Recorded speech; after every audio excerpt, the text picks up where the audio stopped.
want to bring back in Bill Harward, and let's describe what we're seeing, because we are about a minute and 40 seconds into flight. Something significant will happen in the next minute.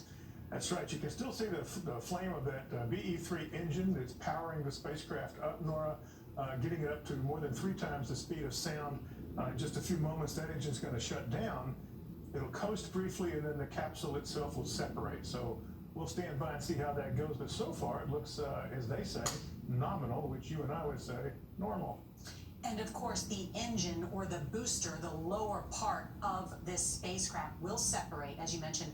That will essentially free fall back to Earth, and the capsule will go over the Kármán line. Explain the significance of the Kármán line. That is the internationally recognized boundary of space, if you will, where aerodynamic surfaces like fins, things like that, no longer have an effect. The rocket also goes up that high before it comes back down on its own. But it takes the capsule longer. They'll descend and throw their parachutes out to make their landing. I think the engine, yeah, we're getting right upon separation, just momentarily. New Shepard is expected to reach an altitude of more than 340,000 feet and be fully in space, officially making all of them on board astronauts. Do you think we'll be able to see the separation? Yeah, we're watching. It's blurry, but you'll be able to see 2 objects here momentarily. And Gail, I have to ask you, just to be able to see it in person, what was it like?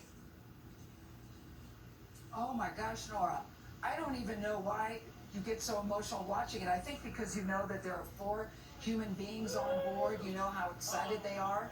But to watch it go up, we all just started cheering and clapping. You know, you're just looking at the plume of smoke. You know, I'm curious to see the separation, because I'm told, Bill, that shortly after that, the weightlessness will begin pretty soon. Yeah, weightlessness begins right at separation, Gail, and we're hearing the crew on board the capsule right now. I heard Bezos talk about looking out the window and what a fantastic view it was. Let's hear. Can we hear them? Oh, yeah. Woo-hoo! There it goes.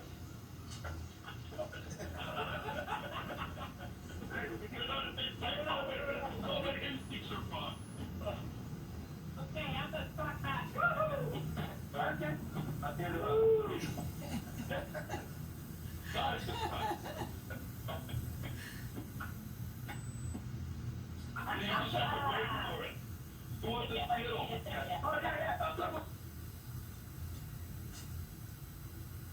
And Gail, I'm looking too online. There are people saying a woman has done it, you know, and an 82-year-old I life. know.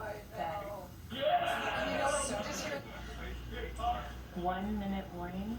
1 minute warning. I hear a lot of cheering and woohoo! I hear a lot of that. I mean, Nora, can you think of a better group to go up with than Wally Funk, an 18-year-old Jeff Bezos and his brother, who is really today seeing a dream come true? Absolutely. I mean, what an incredible group. Each of them marking a milestone with this trip and proving anybody could go to space, just about anybody. And I want to just, though, Bill, ask what we're seeing right now. Yeah, you're seeing the booster and the capsule separated. That is a view from a camera on board the rocket as it starts its way down.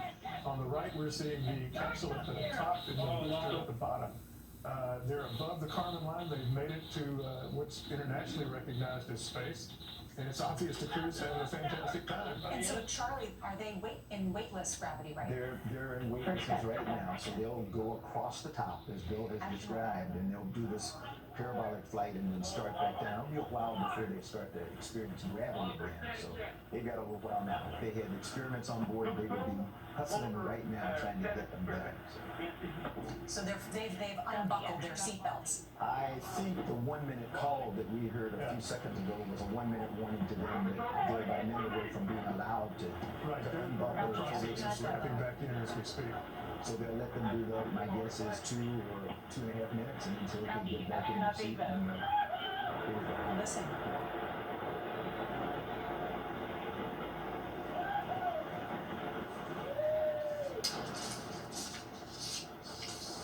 Can Charlie hear me? Yes, I can. Charlie, hear me? I can hear you, Gail. Hey, Charlie. Yeah, there are 6 seats. We were on board yesterday. I mean, I thought the capsule was pretty roomy considering what I thought it would look like inside. There are 6 seats. There are only 4 people on board, as you know, right now.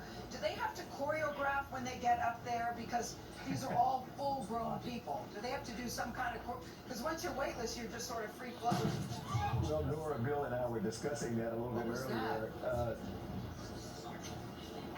That's they do choreograph, and they know that there's a handle that goes around the circumference, the inside circumference of the crew module, so that they can grasp that, so that they're not out of control. What you're seeing now is the landing coming down, which is absolutely phenomenal. So this is a powered landing where the vehicle goes back right, not very far from where it launched a few 7.5 minutes ago. So. You know, this is the end for the Charlie? Yes. Charlie, can you just explain that big boom we heard to let people know that's supposed to happen? That's the vehicle going back through the sound barrier, so it's going from being supersonic to subsonic. And you heard the sonic boom, that's like shuttle coming back. You hear the boom boom because of the shape of the wing. So they get a single sonic boom. And Bill, we're seeing now this capsule that's returning also back to Earth. That's right, and you're beginning to feel the G's building up. The atmosphere really slows them down as they come down to the denser region of the atmosphere.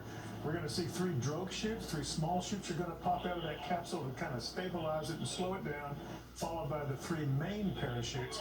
It could safely land with just 2. They would survive a landing with just 1. So it's a very well-tested system. And there go the drogue chutes as we speak. Oh, there goes the chute. And so when they actually hit Earth, it's slowed down.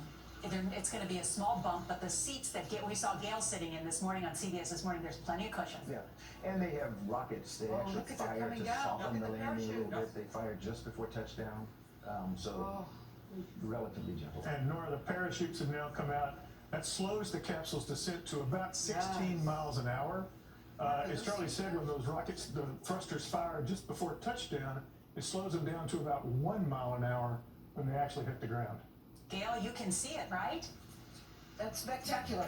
Yes, you know, Nora, this is so funny. I'm bending down, Nora, I'm bending down looking at the monitor, and Mark Strassman said, Gail, turn around. You can see it in person.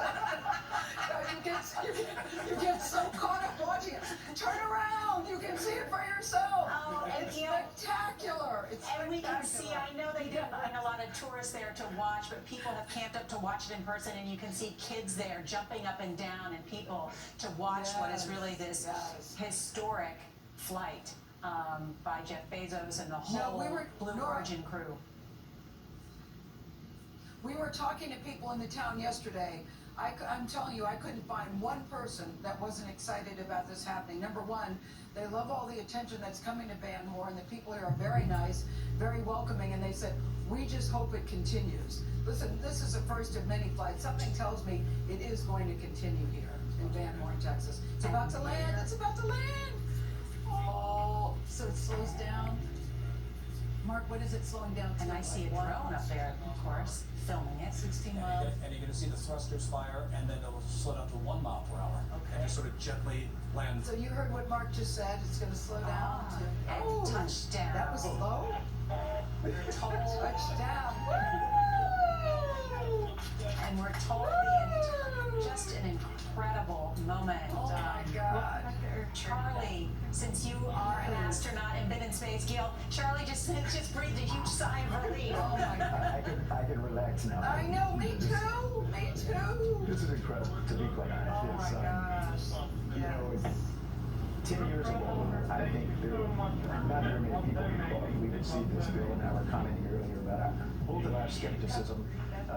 This is really exciting, and I think it's a great start. What does it mean for the future of not only space tourism, but Americans and our return to space and what we'll use space for in the future? It means that as we're learning, we can send quote-unquote normal people. So instead of having to rely on a trained astronaut to do research in space, we can send a qualified researcher People who understand the things that they want to do to try make life better here on Earth. Whether it's researching for vaccines or trying to make a material that's going to be stronger than anything else we've ever seen, or miniaturize something. So it's really important. Let's listen to their reaction from inside. Okay, Charlie? Yes, ma'am. Go ahead and remain in your seats. Crew member 7 is on their way. Shortly, you will hear the capsule off-gassing. Okay, I just want to hear this one. But then I have a question for Charlie. Charlie, why should normal people want to go into space? You know, there's so much tisk about the billionaires who are doing this, vanity projects. Could you really explain why this is so important? You touched on it briefly with Nora. This is so much bigger than what I think people really realize what is happening here.